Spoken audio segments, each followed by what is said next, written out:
நீதிமொழிகள் 1 அதிகாரம்.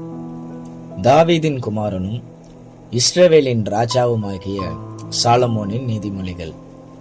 இவைகளால் ஞானத்தையும் போதகத்தையும் அறிந்து புத்திமதிகளை உணர்ந்து விவேகம், நீதி, நியாயம், நிதானம் என்பவைகளை பற்றிய உபதேசத்தை அடையலாம்.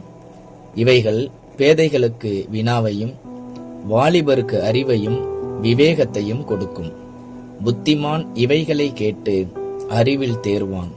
விவேகி நல்லாலோசனைகளை அடைந்து நீதிமொழியையும் அதன் அர்த்தத்தையும் ஞானிகளின் வாக்கியங்களையும் அவர்கள் உரைத்த புதை பொருள்களையும் அறிந்து கொள்வான். கர்த்தருக்கு பயப்படுதலே ஞானத்தின் ஆரம்பம். மூடர் ஞானத்தையும் போதகத்தையும் அசட்டை பண்ணுகிறார்கள். என் மகனே, உன் தகப்பன் புத்தியை கேள், உன் தாயின் போதகத்தை தள்ளாதே. அவைகள் உன் சிரசுக்கு அலங்காரமான முடியும், உன் கழுத்துக்கு சரப்பணியுமாயிருக்கும். என் மகனே, பாவிகள் உனக்கு நயங்காட்டினாலும் நீ சம்மதியாதே. எங்களோட வா, இரத்தம் சிந்துபடி நாம் பதிவிருந்து குற்றமற்றிருக்கிறவர்களை முகாந்திரமின்றி பிடிக்கும்படி ஒளித்திருப்போம். பாதாளம் விழுங்குவது போல நாம் அவர்களை உயிரோடே விழுங்குவோம். குழியில் இறங்குகிறவர்கள் விழுங்கப்படுவது போல் அவர்களை முழுமையும் விழுங்குவோம். விலை உயர்ந்த சகலவித பொருள்களையும் கண்டடைவோம். கொள்ளை பொருளினால் நம்முடைய வீடுகளை நிரப்புவோம். எங்களோட பங்காளியாயிரு, நாம் எல்லாருக்கும் ஒரே பை இருக்கும் என்று அவர்கள் சொல்வார்களாகில். என் மகனே, நீ அவர்களோட வழி நடவாமல் உன் காலை அவர்கள் பாதைக்கு விலக்குவாயாக. அவர்கள் கால்கள் தீங்கு செய்ய ஓடி இரத்தம் சிந்த தீவிரிக்கிறது. எவ்வகையான பட்சியானாலும் சரி, அதன் கண்களுக்கு முன்பாக வலையை விரிப்பது விருதா.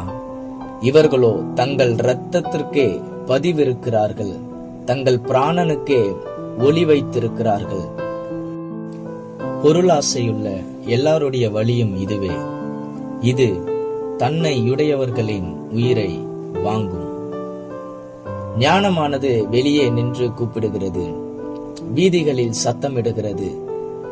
அது சந்தடியுள்ள தெருக்களின் சந்தியிலும் ஒளிமுக வாசலிலும் நின்று கூப்பிட்டு பட்டணத்தில் தன் வார்த்தைகளை வசனித்து சொல்லுகிறது. பேதைகளே, நீங்கள் பேதமையை விரும்புவதும், நிந்தனைக்காரரே, நீங்கள் நிந்தனையில் பிரியப்படுவதும், மதியினரே, நீங்கள் ஞானத்தை வெறுப்பதும் எதுவரைக்கும் இருக்கும்?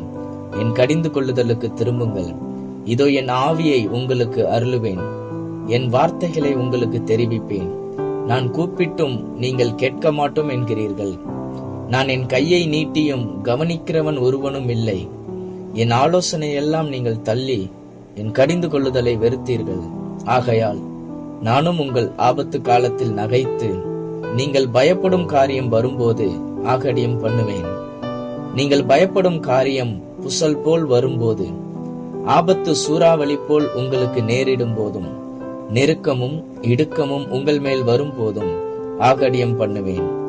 அப்பொழுது அவர்கள் என்னை நோக்கி கூப்பிடுவார்கள், நான் மறு உத்தரவு கொடுக்க மாட்டேன். அவர்கள் அதிகாலையில் என்னை தேடுவார்கள், என்னை காண மாட்டார்கள்.